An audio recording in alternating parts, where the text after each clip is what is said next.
தேங்க்ஸுங்க. பரவாயில்லைங்க, இதுல என்ன இருக்கு? இவங்கள மாதிரி ஆள்லாம் ஏங்க உள்ள விடுறீங்க? நான் என்ன விருப்பப்பட்டாங்க விடுறேன். அவர் என் ஹஸ்பண்டோட அண்ணா. விருப்பம் இருந்தாலும் இல்லைனாலும் உள்ள கூப்பிட்டு பேசதாங்க செய்யணும். இவங்க தான் நல்லா பார்த்துக்கணும். ஆனா இவங்களே இந்த மாதிரிலாம் பண்றாங்க. இவ்வளோ கஷ்டப்பட்டு இருக்கு, பேசாம உங்க அம்மா வீட்டில் இருக்கலாம்ல? இல்லைங்க, அம்மா அண்ணா கூட இருக்காங்க. அங்கெல்லாம் இருக்க முடியாது. இருந்தாலே பிரச்சனை தான். அதுவும் இல்லாம ஒரு பொண்ணுக்கு கல்யாணம் ஆயிடுச்சுன்னா அம்மாவே சொந்தக்கார ஆயிடுறாங்க. இதை வேற நான் ஓடி போய் கல்யாணம் பண்ணியிருக்கேன்னா சொல்லவா வேணும்? சரி, அவர் எப்படி இறந்தாரு? எல்லார் லைஃப் மாதிரி எங்க லைஃப் சந்தோஷமா தாங்க இருந்துச்சு. திடீர்னு ஒரு ஆக்சிடென்ட் என் லைஃபே திருப்பி போட்டுருச்சு. அவரை மறக்க முடியல. அதான் அவர் இருந்த வீட்டுல நானும் அப்படியே இருந்துட்டேன்.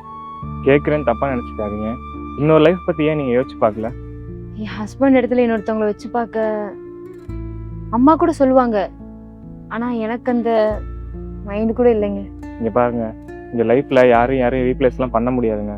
நம்ம லைஃப்ல பார்க்குற மனுஷங்க எல்லாமே நமக்கு சூடு தான். அவங்க நம்ம மறக்கவும் முடியாது, மாற்றவும் முடியாது. லைஃப் பார்ட்னருங்க ரீப்ளேஸ் பண்ணுறதுக்கு இல்லைங்க, அவங்களோட சேர்ந்து ட்ராவல் பண்ணுறது.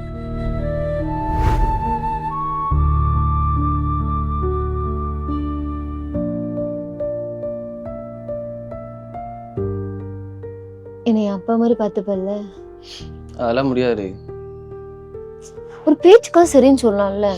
நான் ஏன் உங்க அப்பன மாதிரி பார்த்துக்கணும்? அதெல்லாம் முடியாது. என்ன மேடம் கோச்சிக்கிட்டீங்களா? உங்க பார், இங்க யாரையும் ரீப்ளேஸ் பண்ணவே முடியாது.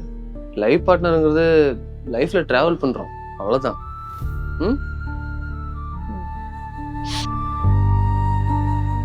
என்னங்க எதுவுமே பேசாம அமைதியா இருக்கீங்க? இந்த வீடியோ ஃபுல்லா பார்க்கணும்னா கீழே ப்ளே பட்டனை கிளிக் பண்ணி பாருங்க.